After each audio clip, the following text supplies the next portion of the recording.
እኔ አምላክ ነኝ ያለበት አለ ወይ ምናምን ሲሉ ይሄ የምስኪንነት ጥያቄ ነው። ምክንያቱም ስጋ የለበሰውን አምላክ ነው ብሎ እንዳይቀበሉ ህሊናቸው ስለተቆለፈ አልዝም ብሎ የሌለ ጥያቄ እንዲጠይቁ ያደርጋቸዋል። በአይሁድ ዘንድ ተቆልፎ የነበረው መቆለፍ አሁንም በሌሎች ዘንድ ተቆልፎ ይታያል። ለምሳሌ ወንጌል አምላክን የማስተዋወቂያ ትምህርት ነው። ዮሐንስ ወንጌል ምዕራፍ 10 እኮ ምን ይላል? እኔ መልካም እረኛ ነኝ አለ። ምን ማለት ነው ይሄ? ማለት እኔ ነኝ እያለ እኮ ነው ያለው። የምጠብቃችሁ እኔ ነኝ፣ መልካም እረኛ ነኝ አለ።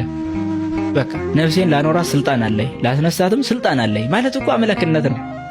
ሌላ ምን ፈለጉ? በዮሐንስ ወንጌል ምዕራፍ 8 ከአብርሃም በፊት እኔ ነበር። ታዲያ ከአብርሃም በፊት የነበረ አሁን ላይ ግን በ30 ዓመት የምናየው አካል ምን ቢሆን ነው? ለዚህ ጥያቄው ምላሽ የላቸውም።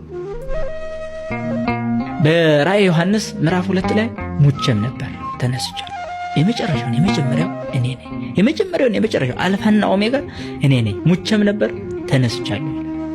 የመጀመሪያም እሱ የመጨረሻም እሱ እኔ ነኝ ካለ ሙቼም ነበር ካለ ተነስቻለሁ ካለ ታዲያ ሌላ በመጀመሪያ የነበረ በመጨረሻም የሚኖር የሞተ የተነሳ ምን አይነት ፍጡር አለ ታዲያ? የለም። ስለዚህ አምላክነቱን ይናገራል ግልጽ በሆነ ቋንቋ። ሰው መቀበል እስካልወደደ ድረስ ግን ሰብአዊ ባህሪ ስለሚናገሩ ክፍሎች ብቻ ነው የሚያጠነጥኑት። ምክንያቱም መጽሐፍ ቅዱስ ሰውም እንደሆነ ስለሚናገር ሰው የሆነበትን ክፍል ደስ ብለው ይቀበሉታል። ለሚፈልጉት ሐሳብ መጣጋያ ስለሚመስላቸው ለማይፈልጉት ግን ያለውን ጥቅስ ግን ይረግጡታል። ይሄ ነው ማበድ ማለት። እውነትን የሚፈልግ ህሊና ቀጥታ ለእውነቱ ትልቅ ቦታ አለው።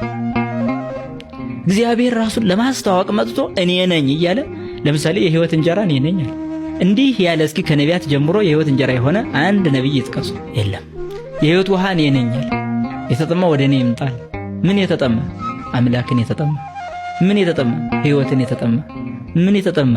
የዘላለም ድህነትን የተጠማ ወደ እኔ ይምጣ፣ እኔ ህይወት ውሃ ነኝ አለ። ከዚህ በላይ አምላክነት ምን ይግለጽ? ምንስ ይበላቸው እንዴ? የህይወት እንጀራ እኔ ነኝ፣ የተራበ ወደ እኔ ይምጣ። ታዲያ ይሄ ብቻ መሰላችሁ? በዮሐንስ ወንጌል ምዕራፍ 11 ላይ የሚገርም ይናገራል። ትንሣኤና ህይወት እኔ ነኝ። ትንሣኤና ህይወት እኔ ነኝ አለ። ምን ማለት ነው? ሰው ሁሉ እንደሚሞት ግልጽ ነው። ስለዚህ ሁሉ ይሞት፣ የማስነሳ ግን እኔ ነኝ። ህይወትንም የምሰጥ እኔ ነኝ፣ ህይወታቸው እኔ ነኝ አለ። ታዲያ ፍጡር ሆኖ ለማን ህይወት ይሆናል? ትንሣኤ የሆነ ፍጡር የት አለ?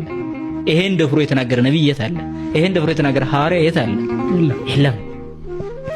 ስለዚህ ታዲያ ፍጡር ብሎ የሚጠሩ ሰዎች፣ አምላክነቱን የካዱ ሰዎች ለዚህ ምን አይነት ምላሽ ያላቸው? ምንም። ታዲያ አምላክ ነው ብሎ የሚጠሩት የነሱስ ምኑን ይናገራል?